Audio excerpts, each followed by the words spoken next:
Hello class. So ये welcome to our next lecture. तो आज हम जिस थियरी को लेंगे that is E L Thorndike's theory of connectivism. ये हमारी लेक्चर के अंदर दूसरी थियरी होगी जिसके बारे में आज बात करेंगे। तो कनेक्टिविज्म या कनेक्शनिज्म जो भी थियरी है ईएल थॉर्नडाइक की, ये थियरी किस ग्रुप के अंदर आती है? ये ग्रुप के अंदर आती है बिहेवियरिज्म के अंदर। अब बिहेवियरिज्म के बारे में मैंने आपको ऑलरेडी दो तीन फैक्टर्स बताए, दो तीन पॉइंटर्स जिनके बारे में आपको पता ही होगा कि behaviourist talk about environment, objectivity, and number three third thing that comes to their mind would be objective scientific observation. ठीक है।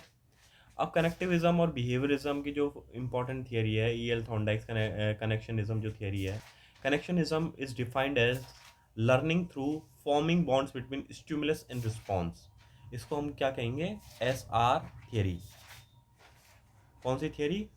S R theory. S stand for stimulus, are stand for response. Emphasises the trial and error, practice and reinforcement. अब इसमें कौन कौन से जो terms है जो इंपॉर्टेंस रोल प्ले करती है? That would be trial and error, another would be practice, and third and most important would be reinforcement. अब रेनफोर्समेंट आपको बता ही चुका हूँ मैं, होता क्या है। Reinforcement could be positive, it could be negative, it's external force that be apply किसी भी तरीके से। Learning is incremental and influence by satisfaction और अनोयंस। लर्निंग जो कि है इंक्रीमेंटल, मतलब it goes with the passage of time, मतलब it increases with the passage of time. It can increase as well as decrease, okay, but it's an incremental process and influenced by satisfaction or annoyance. इधर या आप किसी भी तरीके से अगर आप रेनफोर्समेंट दोगे या थ्योरी के अंदर, तो या तो आप सेटिस्फाई होगे अगर आपको अच्छा रेनफोर्समेंट मिलेगा, या फिर आप दुखी होगे। जैसे कि फॉर एग्जांपल क्लास के अंदर अगर आप गए, तो क्लास के अंदर टीचर ने आपकी हैंडराइटिंग को प्रेज़ किया, तो आपको मिलेगा पॉजिटिव रेनफोर्समेंट। और अगर आपको प्रेज़ नहीं किया, तो आपको मिलेगा नेगेटिव रेनफोर्समेंट। तो जो रेनफोर्समेंट का जो प्रोसेस है, इधर is going to be satisfactory और it's going to be annoyance. Okay. Thorndike's experiment, conducted experiment on cats. Cats किस किस के ऊपर एक्सपेरिमेंट किया? इसने कैट्स के ऊपर किया, that too in a puzzle box. कि ये बेसिक से क्वेश्चन है, कभी कभी पूछ लेते हैं कि किस किस जानवर के ऊपर किसने कब एक्सपेरिमेंट किया। आजकल कभी कभी ऐसे सवाल भी आ जाते हैं। Observe how animal learn to escape by repeated trial and error. किस तरीके से बिल्ली ने, जो उसको खाना दिया गया, किस तरीके से उस प्रोसेस के थ्रू, ट्रायल एंड एरर के through, how she received food. Concluded that, अब इस पूरी की पूरा जो एक्सपेरिमेंट हुआ था, मतलब एक लेवर के अंदर बिल्ली को बंद कर दिया गया था और उसने रैंडम एफर्ट्स मारे, जैसे ही वो लेवर प्रेस करती तो उसको खाना मिल जाता। अब खाना मिल जाता, इस पूरे प्रोसेस के बाद जो जो रिजल्ट्स निकल के आए, उसमें उसने तीन बात की। लर्निंग इज ग्रेजुअल, मतलब कि you tend to learn things properly in a systematic order, या फिर स्टेप बाय स्टेप जिसको कहते हैं हम। Repeated successful responses are strengthened, मतलब अगर आप कोई भी काम करोगे और आपको उसमें सफलता मिलेगी, तो वो आपका बिहेवियर स्ट्रांग हो जाएगा। As compare to unsuccessful responses are weakened और एलिमिनेटेड। लेकिन आप कोई भी काम करो, उसको आपको बार बार सफलता नहीं मिली, तो आप उससे इतने फ्रस्ट्रेट हो जाओगे, तो you tend to give up on that idea. Perfect. अब देखो, ये सबसे इंपॉर्टेंट पोर्शन है, क्योंकि इसमें से आजकल लेटेस्ट जो पैटर्न चल रहा है अभी आरपीएससी का, उसमें इस तरीके के क्वेश्चन बहुत पूछे जा रहे हैं। थियरीज को दे देते हैं पर उनको ऑल्टरनेटिव नेम्स पूछ लेते हैं। जैसा मैं आपको एक सजेशन दूं, इवन इफ आप हिंदी मीडियम के भी बच्चे हैं, तो साइकोलॉजी की टर्म्स तो आप एटलीस्ट इंग्लिश में पढ़ें, इसको आपको काफ़ी फ़ायदा मिलेगा। जो फर्स्ट थियरी है that is trial and error, इसको बोलते हैं। दूसरा बोलते हैं एसआर थियरी, जो मैंने आपको बताई दी है, तो काफ़ी बार क्वेश्चन आया हुआ है, बार बार मोस्ट रिपीटेड क्वेश्चन। तीसरा बोलते हैं इसको बॉन्ड थियरी ऑफ लर्निंग, या बोलते हैं pleasure pleasure pain theory, based on the principle of either pleasure और पेन। ठीक है। थॉर्नडाइक्स लॉ ऑफ कनेक्शनिज्म, अब इसने क्या क्या लॉज दिए? इसने तीन प्राइमरी लॉज दिए हैं, बाकी सेकेंडरी लॉज दिए हैं। प्राइमरी लॉ जिसका पहला है law of readiness, learner must be mentally and physically prepare to learn. Readiness का मतलब अगर आपको कोई भी चीज़ करनी है, तो at least you must be mentally and physically prepared, then only you can start learning. ठीक है। Readiness brings satisfaction, lack of readiness brings annoyance. कि you must be at least actually ready to take an initiative, तभी आपकी learning start होगी। Example, a hungry child is ready to learn eating, an uninterested student resist learning. बच्चा जिसका पढ़ाई में मन ही नहीं लगता वो लर्निंग को किस तरीके से रजिस्ट करता है, ये है लॉ ऑफ रेडीनेस के अंदर। दूसरा आता है law of exercise. Law of exercise is learning is strengthened bye practice. If you practice more you learn more. ठीक है, ये तो बेसिक सा रूल है, हमें क्लास में बताया गया है। That is divided into two parts. Law of use, if you frequent something, the frequent use of connections strengthen it. Law of disuse, lack of use weakens the connection। ये अगर आप ज़्यादा यूज़ करोगे तो वो कनेक्शन आपकी life में strong हो जाएगा, उसके न्यूरल पाथवेज बन जाएंगे, it will get into your brain and make permanent physical changes.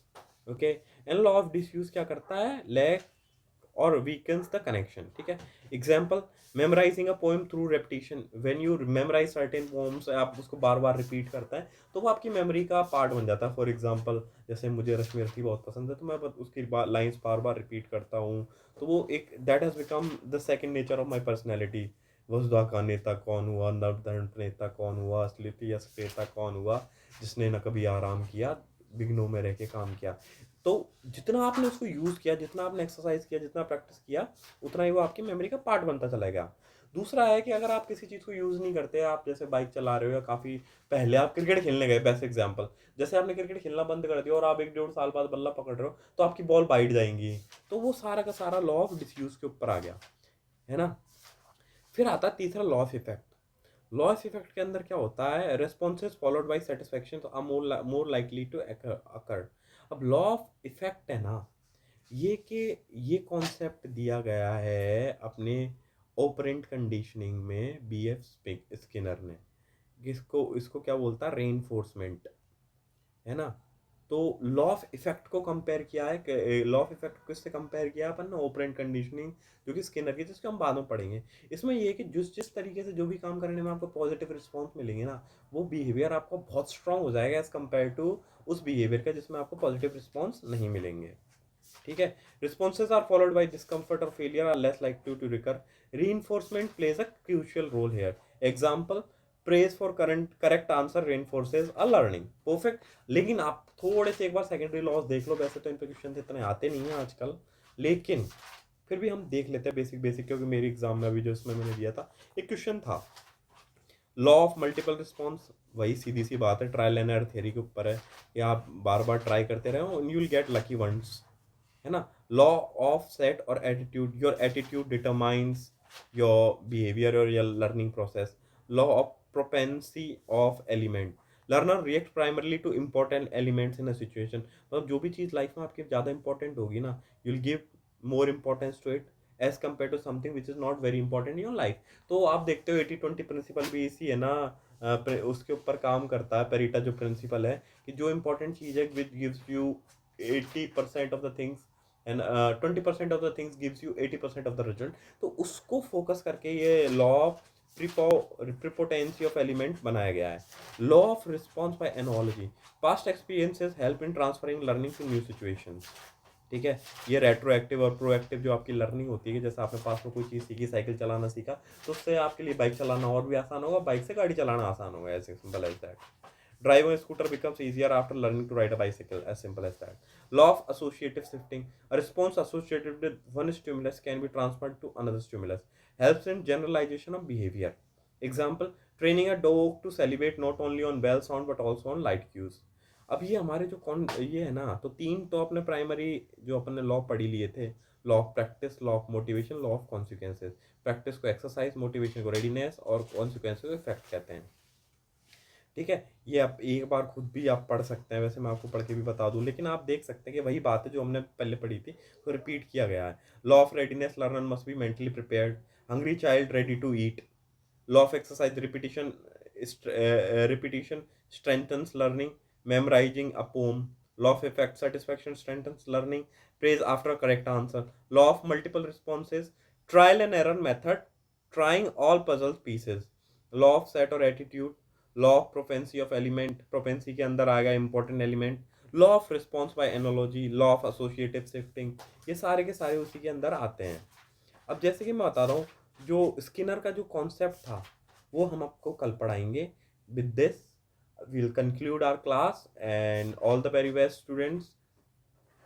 Bye bye, take care. और हम कोशिश करेंगे कि इस बार पूरी आपके एग्जाम से पहले पहले साइकोलॉजी के जितना भी सिलेबस है उसको अच्छे से ढंग से एनालिटिकल और क्रिटिकली आपको पूरी तरीके से एक्सप्लेन कर दिया जाए।